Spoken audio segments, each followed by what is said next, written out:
Adama Bictogo et Blé Goudé, deux forbans de même pipe, même tabac. L'un ment sur un bac B imaginaire et l'autre a triché à la licence qu'il n'a jamais obtenue. Voici deux acolytes aux ambitions démesurées qui pourtant n'en ont pas la moindre compétence. N'a-t-on pas dit avec Rabelais que science sans conscience n'est que ruine de l'âme? Autant dira-t-on que l'ambition dont on n'a pas les talents est un crime. Cette belle phrase de Chateaubriand trouve sa pertinence dans la manière canine de s'asseoir de ces deux larbins. Le premier, Adama Bictogo, dit le Botioman, un voyou de grand chemin, drogué de son état, a été un fantôme dans les salles de classe. Par la filouterie en politique, en trompant à gauche et en mentant de façon éhontée à droite, ce Kidam s'est hissé au sommet de l'État dans un RHDP d'Alassane Ouattara, lui aussi un autre imposteur fiefé.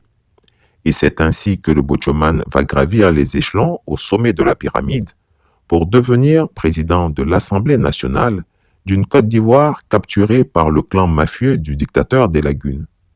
Quelle disgrâce pour cette institution! Adama Bictogo est un gangster, tout le monde le sait. Il a menti éhontément en affirmant qu'il était titulaire d'un bac B, ce qui est une affabulation. Une enquête rigoureuse a pris le faquin la main dans le sac quand il avait affirmé au préalable sur son site personnel adamabictogo.ci qu'il avait obtenu un certain bac B, option économie appliquée, au lycée professionnel d'Agboville. Il s'avéra rapidement que le dit lycée n'ayant jamais existé à l'époque alléguée, Adama Bictogo ne pouvait qu'avoir obtenu son bac B en rêve. Le Botioman d'Agboville songea alors à changer son fusil d'épaule. Il prétendit ceci urbi et orbi. Mais simplement, je vous ai dit que j'ai fait mon bac à Paris, aller à l'académie de Créteil. Mon bac qui est, vous allez le trouver, j'ai fait l'université de Créteil. Je pense que, bon. Depuis quand on abandonne son unique diplôme dans un immense territoire sans en avoir la moindre copie? Et toute la Côte d'Ivoire, que dis-je, le monde entier, se tordait de rire devant le ridicule du voyou complet.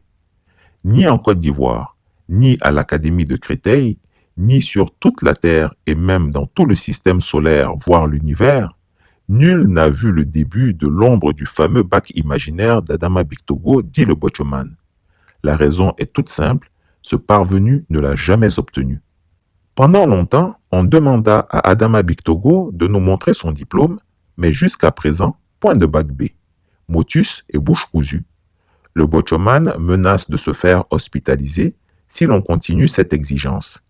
Il s'énerve désormais quand on lui parle de son fameux bac B. Pourtant, cela devrait être très simple de le brandir publiquement pour clouer le bec à tous médisants, n'est-ce pas? Mais il préfère se réfugier sur le fait qu'il a vu Dieu en songe et que celui-ci lui a demandé d'être humble et de ne jamais montrer le dit bac.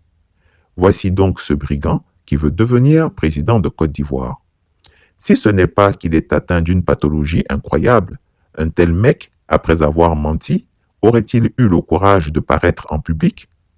C'est la propension naturelle d'Alassane Ouattara à promouvoir des mythomanes de sa propre ressemblance qui est la source d'un tel malheur. Un menteur aime être entouré de bons imitateurs. Le diable n'affectionne que la compagnie des démons. Venons-en au dernier laquais, le sieur Charles Blé Goudé. Là aussi, on a affaire à un farceur aux multiples surnoms évocateurs du personnage. C'est un individu clignotant dont l'apparence ne coïncide jamais avec les sens.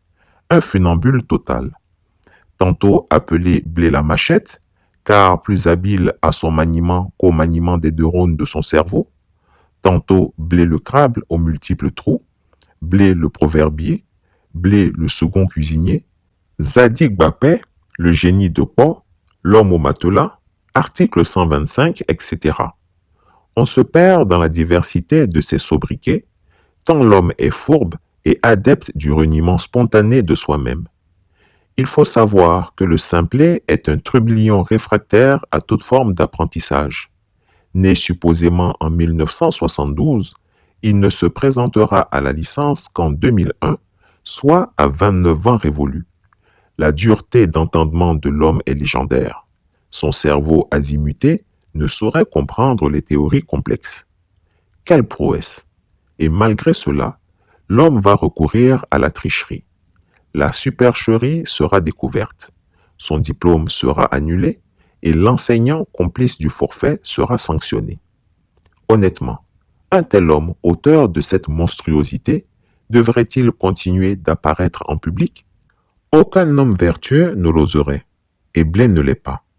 C'est un homme sans foi ni loi. Il trahit toujours. Il trahit adversaires et partenaires. Il ne croit qu'en l'argent. Emprisonné à la haie avec notre Woody national, Blé Goudé, ne supportant plus le poids d'une prison qui ne finissait pas, l'homme de peu de foi qui n'était pas sûr qu'un jour il serait acquitté, ce saltimbanque invétéré a choisi de s'acoquiner au régime du despote Ouattara, devenant ainsi le cheval de Troie dans l'opposition. Il y aurait tant à dire sur Adam Abictogo, dit le Botchoman, et Blé Goudé, le crabe aux 1000 trous, tellement ces gens sont l'incarnation de la déchéance de toutes les valeurs sociétales africaines. Tricheurs, menteurs, jaloux, cupides, cyniques et gratuitement méchants, arrivistes et gloutons aux estomacs sans fond, tels sont ces deux Gugus. Comme vous pouvez le voir dans les portraits esquissés de ces deux congénères, c'est l'ambition des incompétents. Ils ne sont pas unis par les liens du temps, mais ils forment une grande famille. Ils ne se connaissent pas tous, mais ils se reconnaissent lorsqu'ils se voient. Ils ont la même cause, ils ont la même âme, et ils se respectent. Parce que dans la famille, le respect c'est important. Eux, ce sont les incompétents. Les incompétents sont partout. Dans l'administration, dans les ministères, dans le monde du sport, partout. Ils ont réussi à occuper des postes importants et savent qu'en cas de coup dur, ils peuvent compter sur la famille. Les incompétents savent qu'ils n'ont aucun talent et que seuls, ils ne pourront rien faire. Ils ont un grand pouvoir, celui de détecter du premier coup d'œil les gens brillants et intelligents. Ces gens-là, ils ne les aiment pas parce qu'ils font des choses étranges. Ils font bien leur travail, ils le font vite et sans effort. Ils cassent l'ambiance. C'est pour ça qu'il faut les éliminer. Il faut leur casser le moral, les mettre à l'écart et refaire leur travail, même s'il est bien fait. Surtout s'il est bien fait. Il ne faut pas qu'ils brillent parce que ça fait mal aux yeux. Pour éliminer un type doué, il faut passer quelques coups de fil, appeler la famille. On trouve un prétexte et il y aura toujours quelqu'un pour signer le document qu'il faut. Dans la famille des incompétents, on se reconnaît facilement. Un incompétent vous parlera toujours de son ancienneté, mais pas de ce qu'il a réalisé. Il évoquera souvent le règlement, mais jamais le bon sens. Il n'aime pas le changement, et il évite d'apprendre de nouvelles choses. L'incompétent n'a pas de vie privée. Il n'a pas d'amis. Un responsable incompétent peut faire des choses surprenantes. Il peut recruter des jeunes sans expérience, parce qu'un novice intelligent est moins dangereux qu'un professionnel confirmé. Mais quand il a le choix, le responsable incompétent ne recrute personne. Les incompétents ont un grand pouvoir. Ils peuvent sans rien faire couler une entreprise et bloquer tout un pays. À ceux qui s'interrogent pourquoi des pays qui ont des richesses, du potentiel et tout ce qu'il faut n'arrivent pas à se développer, les incompétents sont la réponse. Le développement d'un pays est inversement proportionnel au nombre d'incompétents qui l'habitent. Mais les incompétents sont utiles parce qu'ils vous motivent.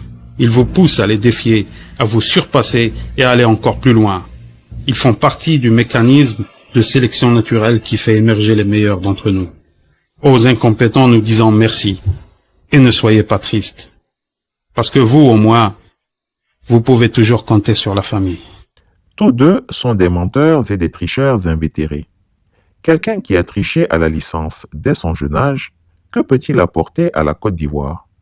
N'y a-t-il pas des Ivoiriens compétents et qui n'ont pas triché pour nous diriger? Que peut nous apporter un Adam Abictogo, un consommateur avéré de cocaïne qui a menti sur son bac B? Si ces personnages n'étaient pas malsains ou dérangés, ils nous auraient tout simplement évité ces lignes que je me suis efforcé d'écrire, tant je suis répugné par leur forfait. Mais c'est pour protéger le peuple de leur mauvaise influence qu'il faut régulièrement les flageller. C'est ça qui est la vérité. Bobo's Voice. Chris Yapi ne ment pas. Retrouvez Chris Yapi sur ses 2 chaînes YouTube, sa chaîne Dailymotion, Instagram et VK.